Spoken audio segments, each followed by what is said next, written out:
Welcome back to the channel. Today, we're diving into one of history's most remarkable urban transformations. Picture this, a small Dutch trading post on the edge of a vast wilderness. Now imagine that same spot as the epicenter of global finance, culture, and power. This is the story of New York City, from New Amsterdam to the city that never sleeps.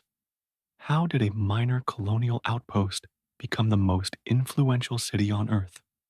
What forces shaped its evolution over 4 centuries? And why does New York continue to define what it means to be a global metropolis in the 21st century?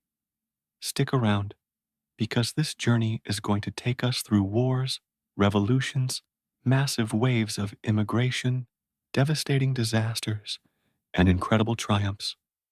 Let's start at the very beginning. Long before European ships appeared on the horizon, the land we now call New York was home to the Lenape people, who had lived in the region for thousands of years. They called the island of Manhattan Mannahatta, which roughly translates to Island of Many Hills. And it truly was a landscape of rolling hills, dense forests, wetlands, and abundant wildlife. The Lenape weren't a single unified tribe, but rather a collection of bands connected by language and culture, part of the larger Algonquian-speaking peoples. They lived in seasonal settlements, moving with the rhythms of nature, fishing in the rivers, hunting in the forests, and cultivating crops like corn, beans, and squash in cleared areas. The geography that would later make New York such a valuable port was already significant to the Lenape. The natural harbor, the convergence of rivers, and the strategic location made it a crossroads for trade routes that stretched across the continent. Shell beads called wampum served as both currency and cultural artifacts, traded far and wide. But in 1524, everything began to change when Giovanni da Verrazzano, an Italian explorer sailing for France, became the first European to enter what would later be called New York Harbor. The age of European exploration had reached these shores, and the Lenape way of life would never be the same.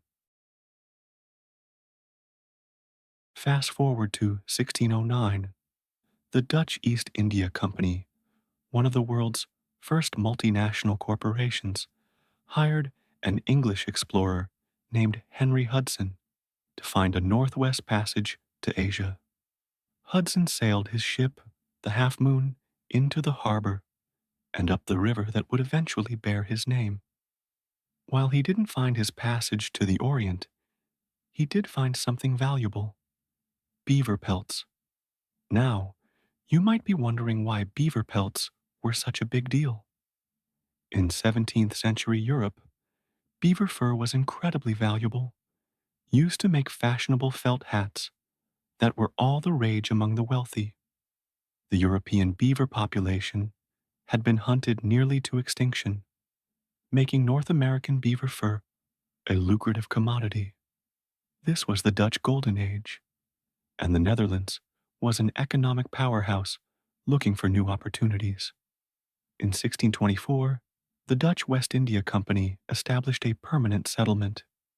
They brought 30 families, mostly Walloons, French-speaking Protestants from what is now Belgium, to settle the area. They called it New Netherland, and the settlement on Manhattan Island became New Amsterdam.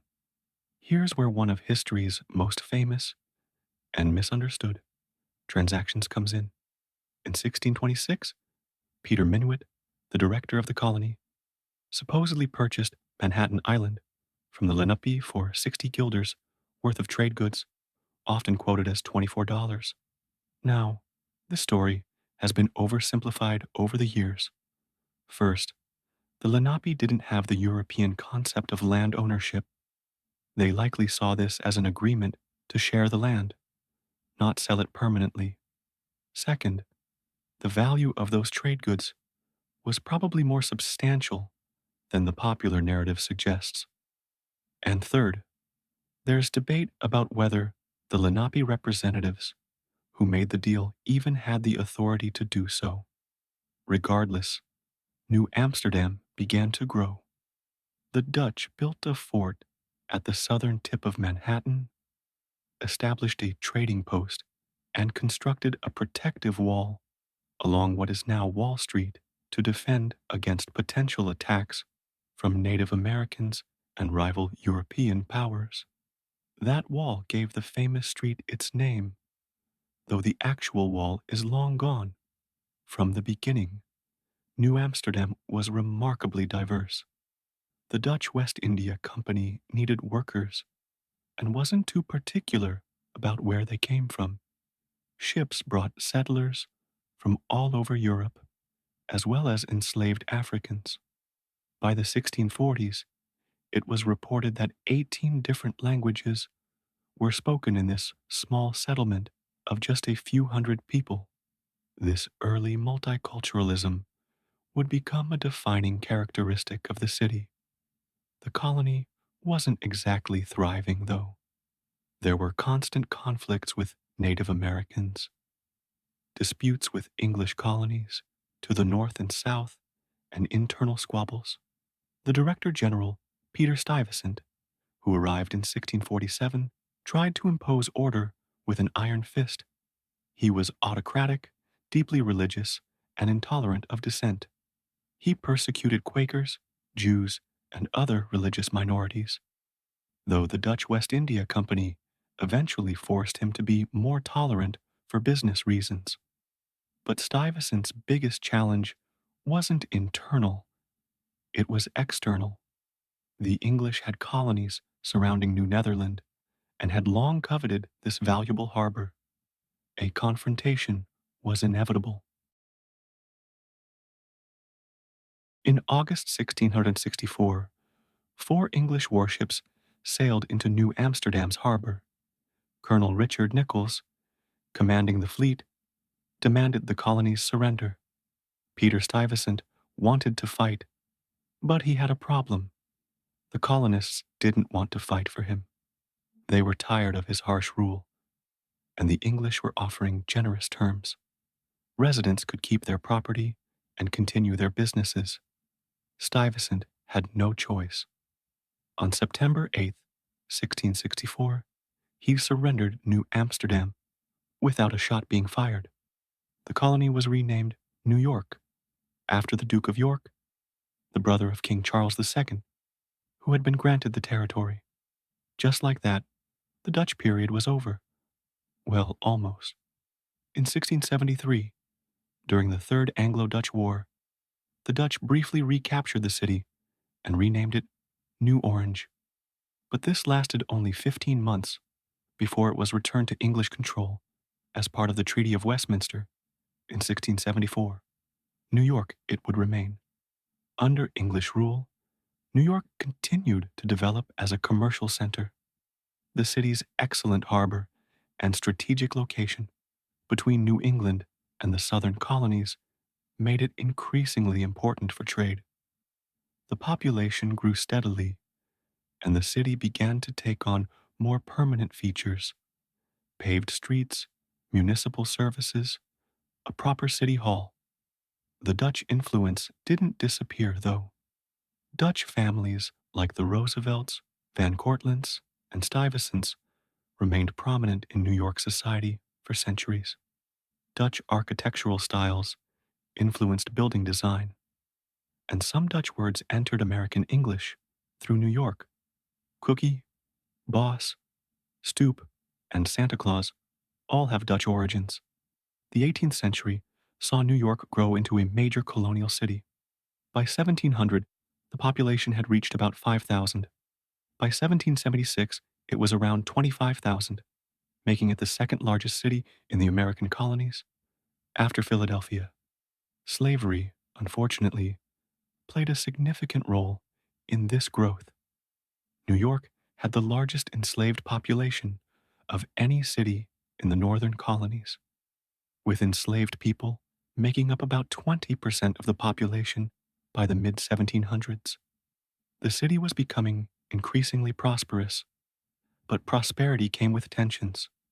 Economic inequality, political disputes, and competing interests between merchants, artisans, and laborers created a powder keg, and the spark that would ignite it came from across the Atlantic. When tensions between Britain and the American colonies exploded into war in 1775, New York found itself in a complicated position. The city had strong economic ties to Britain, and many wealthy merchants were loyalists. But there was also a significant patriot faction, including groups like the Sons of Liberty. New York's strategic importance made it a major target. In the summer of 1776, just weeks after the Declaration of Independence was read to cheering crowds in New York, British forces launched a massive invasion. The Battle of Long Island in August 1776 was the largest battle of the entire Revolutionary War by number of troops involved, and it was a disaster for George Washington's Continental Army. Washington's forces were surrounded and facing annihilation. But on the night of August 29th, in one of the most daring moves of the war, Washington managed to evacuate his entire army, 9,000 men, across the East River to Manhattan under cover of darkness and fog. It was a miraculous escape, but it was still a retreat. By September 15th, the British had captured New York City, and they would hold it for the remainder of the war, 7 long years. During the occupation, the city suffered greatly. 2 massive fires in 1776 and 1778 destroyed large portions of the city. The British used churches as prisons and barracks. Conditions for American prisoners of war were horrific. More American soldiers died in British prison ships anchored in New York Harbor than died in all the battles of the war combined. When the war finally ended and the British evacuated on November 25, 1783, a day still celebrated in New York as Evacuation Day, the city was in rough shape. The population had dropped from 25,000 to about 12,000. Buildings were damaged or destroyed. The economy was in shambles. But New York had a remarkable ability to bounce back. In 1785, the city became the first capital of the United States under the new Constitution. On April 30th, 1789, George Washington took the oath of office as the first president of the United States on the balcony of Federal Hall in Manhattan. For a brief moment, New York was the center of American political power. Though the capital moved to Philadelphia in 1790 and then to Washington, D.C., New York was already establishing itself as America's commercial capital. The city's merchants and financiers were building the infrastructure that would make it the nation's economic engine. In 1792, 24 stockbrokers signed the Buttonwood Agreement under a tree on Wall Street, establishing what would eventually become the New York Stock Exchange. The stage was set for explosive growth, and in 1825, an engineering marvel would supercharge New York's rise to dominance. The opening of the Erie Canal in 1825 was a game changer. This 363-mile waterway connected the Hudson River to Lake Erie, effectively linking New York City to the Great Lakes and the entire interior of the continent. Suddenly, goods from the Midwest could be shipped to New York much more cheaply and quickly than to any other port. The impact was immediate and dramatic. Shipping costs between Buffalo and New York City dropped by 90%. Transit time for goods fell from weeks to days. New York's port exploded with activity. By 1830, New York was handling more cargo than Boston, Baltimore, and New Orleans combined. The city's population soared from about 120,000 in 1820 to over 300,000 by 1840. This economic boom transformed the city's landscape and society. Manhattan began its relentless march northward. New neighborhoods sprang up. Infrastructure expanded. Streets, water systems, public buildings. The wealthy built grand mansions, while workers crowded into increasingly dense neighborhoods. The Erie Canal didn't just make New York rich, it established a pattern that would define the city's history. New York became the place where the world connected to America and where America connected to itself. It was the gateway city, the city of opportunity, the city where fortunes could be made, and people noticed. If the Erie Canal opened the gateway to the American interior, New York also became the gateway for millions of immigrants coming from abroad. And they came in waves that would fundamentally reshape the city. The first major wave came from Ireland and Germany in the 1840s and 1850s. The Irish, fleeing the devastating potato famine, arrived desperately poor, crammed into disease-ridden ships. They settled in neighborhoods like Five Points in Lower Manhattan, one of the most notorious slums in American history. Irish immigrants faced intense discrimination. No Irish need apply signs were common, but they persevered, finding work as laborers, domestic servants, and eventually in politics and the police force. German immigrants, many of them skilled craftsmen and professionals, fleeing political upheaval after the failed revolutions of 1848, established thriving communities in neighborhoods like Kleindeutschland, Little Germany, on the Lower East Side. They brought beer gardens, delicatessens, and a strong tradition of labor organizing. By 1860, New York's population exceeded 800,000, and nearly half were foreign born. The city was becoming a mosaic of ethnic neighborhoods, each with its own language, customs, churches, and social institutions. The second great wave came from Southern and Eastern Europe between the 1880s and 1920s. Italians, Jews from Russia and Poland, Greeks, Hungarians, and many others poured through the newly opened Ellis Island Immigration Station, which processed its first arrivals in 1892. Between 1892 and 1954, over 12 million immigrants passed through Ellis Island. It was the busiest immigration station in American history. These new arrivals created vibrant, densely packed neighborhoods.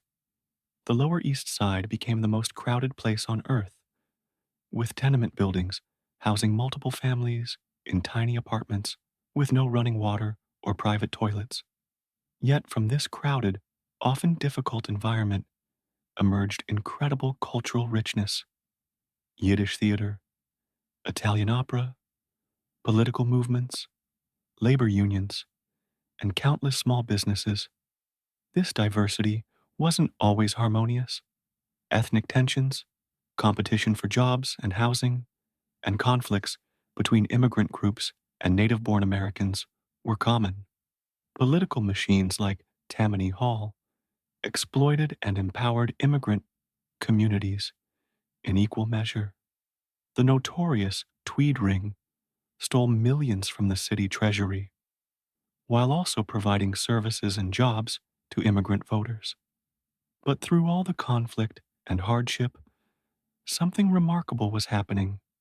New York was becoming the most cosmopolitan city in the world, a place where dozens of cultures mixed, clashed, and ultimately contributed to a unique urban identity.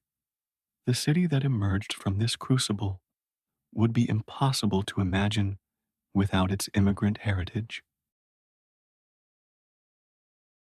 The late 19th and early 20th centuries saw New York transform into an industrial powerhouse. Factories producing everything from clothing to cigars, from furniture to printed materials. employed hundreds of thousands of workers. The city became the center of America's garment industry, with workshops and sweatshops crowding the Lower East Side. Working conditions were often brutal: long hours, low pay, dangerous machinery, and no safety regulations were the norm. Child labor was common. Workers, many of them recent immigrants, had few rights and little recourse when exploited by employers. The Triangle Shirtwaist Factory fire of 1911 became a watershed moment. On March 25th, fire broke out in a garment factory near Washington Square. Workers, mostly young immigrant women, found escape routes blocked. Doors had been locked by management to prevent theft and unauthorized breaks. 146 workers died, many jumping from the upper floors to escape the flames. The tragedy shocked the nation and galvanized the labor movement. The progressive era that followed brought significant reforms. Labor unions gained strength. New laws regulated working conditions, set minimum wages, and restricted child labor. Housing reformers, like Jacob Riis, exposed the horrific conditions in tenements through photography and journalism, leading to improved building codes. Social workers, like Lillian Wald, established settlement houses to help immigrant families. Meanwhile, the city was literally reaching for the sky. The development of steel frame construction and electric elevators made tall buildings practical. The race to build ever higher skyscrapers became a symbol of American ambition and economic might. The Woolworth Building, completed in 1913, at 792 feet, was the world's tallest building for nearly 2 decades. It wouldn't be the last time New York held that title. On January 1st, 1898, New York underwent its most dramatic expansion. The city consolidated with Brooklyn, Queens, the Bronx, and Staten Island to form Greater New York. Overnight, New York became the world's second largest city by population, with over 3 million residents. This wasn't universally popular. Brooklyn, then America's fourth largest city, with its own proud identity, only narrowly approved the merger. But consolidation made practical sense. The metropolitan area was already functioning as an integrated economic unit, and unified government could address infrastructure challenges that crossed municipal boundaries. The timing was perfect for another transformative project: the subway. Construction began in 1900, and the first line opened in 1904, running from City Hall to 145th Street. The subway system expanded rapidly, eventually becoming the largest in the world. It knit the 5 boroughs together, allowing people to live in the outer boroughs and commute to jobs in Manhattan. This transformed settlement patterns and spurred development in previously rural areas of Brooklyn, Queens, and the Bronx. After World War I, New York entered one of its most dynamic and creative periods. The 1920s saw the city become the undisputed cultural capital of America. Broadway theaters flourished. Nightclubs and speakeasies thrived despite prohibition, or perhaps because of it. The city's energy and glamour attracted artists, writers, musicians, and innovators from around the world. Nowhere was this creative explosion more evident than in Harlem. The Harlem Renaissance transformed this uptown neighborhood into the center of African American cultural life. Writers like Langston Hughes, Zora Neale Hurston, and Claude McKay redefined American literature. Musicians like Duke Ellington, Louis Armstrong, and Bessie Smith revolutionized music.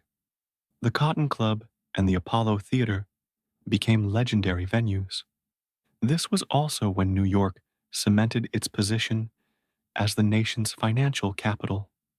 The stock market boomed, banks and investment firms prospered, fortunes were made, and as 1929 would prove, fortunes could be lost just as quickly. The stock market crash of October 1929 and the subsequent Great Depression hit New York hard. Unemployment soared, breadlines stretched around blocks, shantytown settlements called Hoovervilles sprang up in public parks. The gleaming towers of prosperity looked down on desperate poverty. Yet even in the Depression, New York continued to build. The Empire State Building, completed in 1931, rose 250 feet into the sky, claiming the title of world's tallest building. Rockefeller Center, an entire complex of Art Deco skyscrapers, was constructed. The Triborough Bridge, now the RFK Bridge, connected the boroughs. These massive public works projects provided jobs and shaped the city's appearance for generations to come. World War II pulled America and New York out of the Depression. The city's port buzzed with activity as millions of tons of supplies and thousands of troops shipped out to the European theater. Factories converted to war production. Women entered the workforce in unprecedented numbers. The city was never invaded or bombed, but it was very much engaged in the war effort. When victory came in 1945, the celebrations in Times Square became iconic images of the war's end. That famous photograph of a sailor kissing a nurse, taken right there on VJ Day, August 14th, 1945. The post-war period saw New York at the height of its global influence. In 1945, the United Nations chose New York as its headquarters, making the city the center of international diplomacy. Wall Street dominated global finance. Madison Avenue was synonymous with advertising. Broadway was the pinnacle of live theater. New York style, New York culture, and New York attitudes spread worldwide. But the city also faced new challenges. The post-war suburban boom drew middle-class families to the suburbs of Long Island, Westchester, and New Jersey. White flight accelerated after the war as the city's population became increasingly non-white. Urban renewal projects, often championed by powerful figures like Robert Moses, demolished vibrant neighborhoods and displaced thousands of residents. Highways cut through communities, prioritizing cars over neighborhoods. By the 1970s, New York was in crisis. The city was losing population for the first time in its history. Crime rates soared, murders, robberies, and assaults reached levels that seem almost unimaginable today. Entire neighborhoods in the Bronx and Brooklyn were abandoned and burned. The subway system was decrepit, dangerous, and covered in graffiti. Times Square was a haven for prostitution and drug dealing. The fiscal crisis of 1975 nearly bankrupted the city. Years of overspending, mismanagement, and declining tax revenues left New York on the brink of default. When the city appealed to the federal government for help, President Gerald Ford refused. The famous Daily News headline screamed, "Ford to city, drop dead." The city avoided bankruptcy, but only through painful cuts to services, massive layoffs of municipal workers, and the creation of oversight boards that limited the city's financial autonomy. It was a humiliating moment for a city that had long seen itself as the center of the world. Yet even in its darkest hour, New York's creative energy persisted. The 1970s saw the birth of hip-hop in the Bronx, with DJs like Kool Herc, Grandmaster Flash, and Afrika Bambaataa pioneering a new art form that would conquer the world. Punk rock exploded at CBGB in the Bowery. Artists colonized cheap lofts in Soho. The city was broke, but it was still making culture. The 1980s marked the beginning of New York's remarkable comeback. The Reagan era economic boom brought prosperity back to Wall Street. The city began cleaning up its act. Literally, Times Square started its transformation from red light district to family friendly tourist destination. The subways slowly improved. Crime began to decline. The 1990s accelerated these trends. Mayor Rudy Giuliani's aggressive policing policies were controversial, but coincided with a dramatic drop in crime rates that made the city feel safer than it had in decades. The economy boomed, fueled by finance, media, technology, and tourism. Artists and young professionals flocked to the city. Neighborhoods that had been written off were revitalized. Then came September 11th, 2001.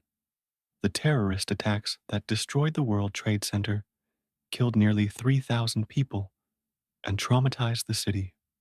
For a moment, it seemed like New York might never recover. But the city's response demonstrated its resilience. New Yorkers came together, supported each other, and refused to be defeated by terror. The rebuilding effort, though contentious and slow, eventually produced One World Trade Center, which opened in 2014, standing 1,776 feet tall, a deliberate reference to the year of American independence. It reclaimed the city's skyline. Today, New York City stands as perhaps the world's most influential global city. Its population of about 8.3 million makes it the largest city in the United States. And those millions speak over 800 languages, making it the most linguistically diverse city on Earth. New York remains the financial capital of the world. Wall Street and the financial firms clustered around it manage trillions of dollars in assets. The New York Stock Exchange and NASDAQ are the world's two largest stock exchanges. More Fortune 500 companies are headquartered in New York than in any other city. But finance is only part of the story.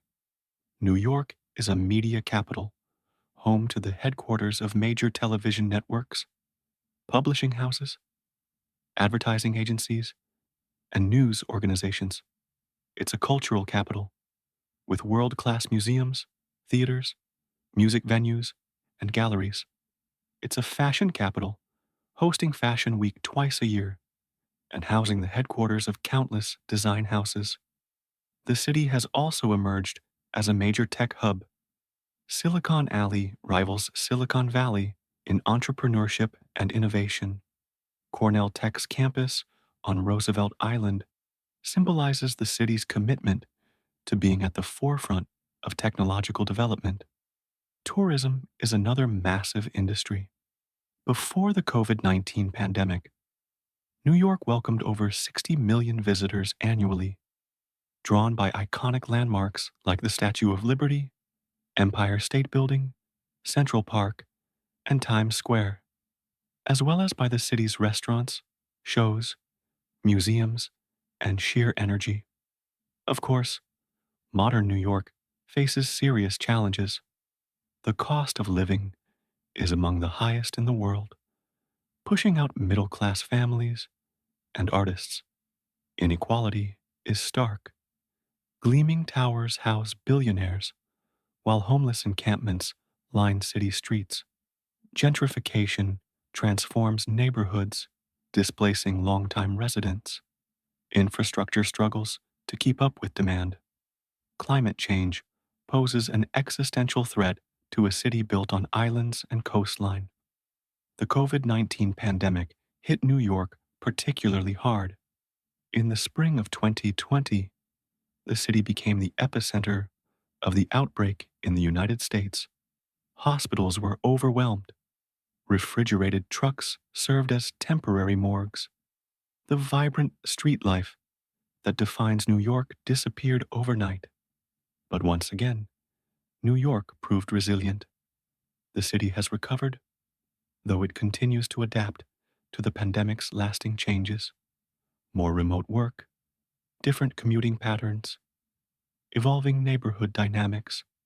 The fundamental character of New York, its diversity, creativity, and refusal to stay down, remains intact.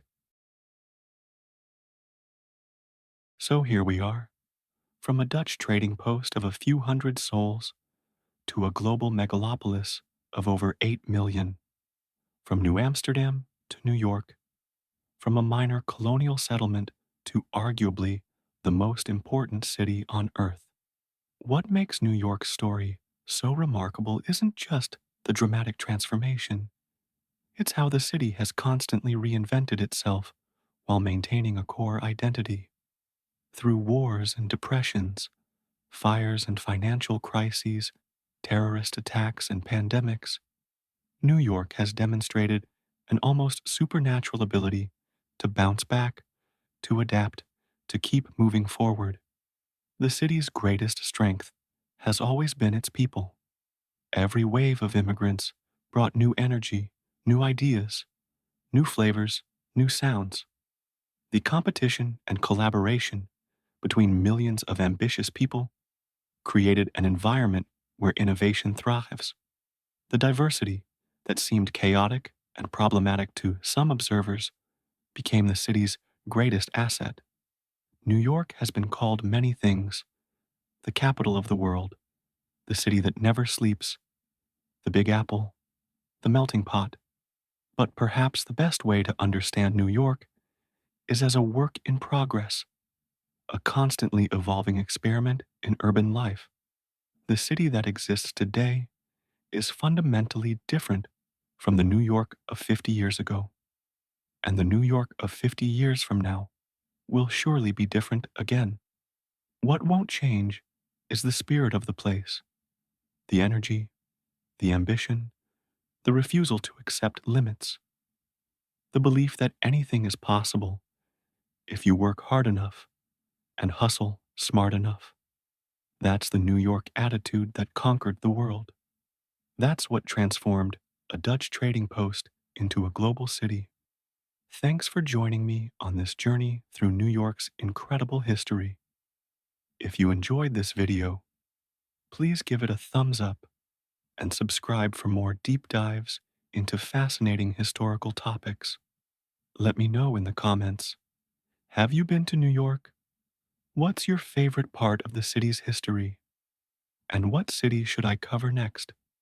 Until next time, remember, whether you're exploring the past or navigating the present, stay curious and keep learning.